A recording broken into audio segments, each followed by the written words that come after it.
Okay guys, Assalamualaikum. Okay, sekian lama saya dah tak buat YouTube. So hari ni saya nak tunjuk yang saya ada beli satu motor baru, iaitu W Moto Nexi 180 Plus. Daripada China punya motor lah. Ni W Moto. So sekarang keadaan gelap. Saya berada dekat EKVE. Untuk apa?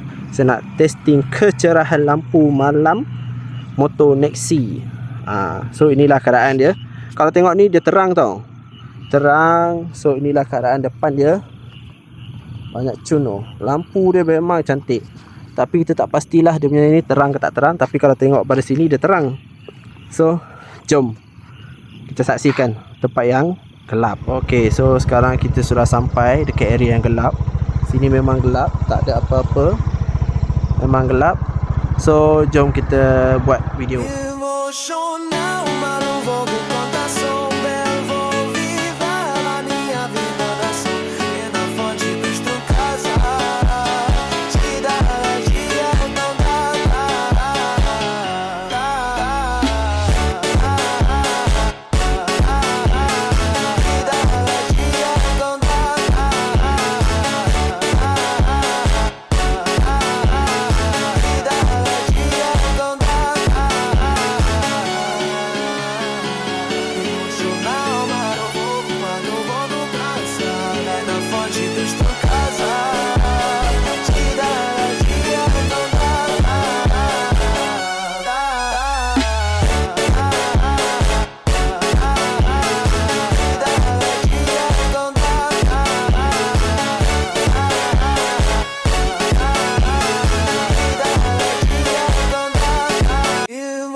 Okay guys, so macam mana kecerahan lampu dia waktu tempat gelap tadi?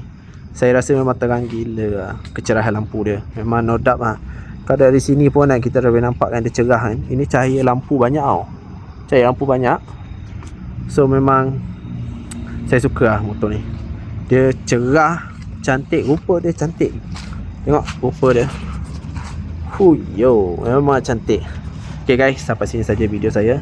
Okay, jumpa lagi di next video. Mungkin saya akan buat video untuk Nexi W Moto. Okay, bye. Assalamualaikum.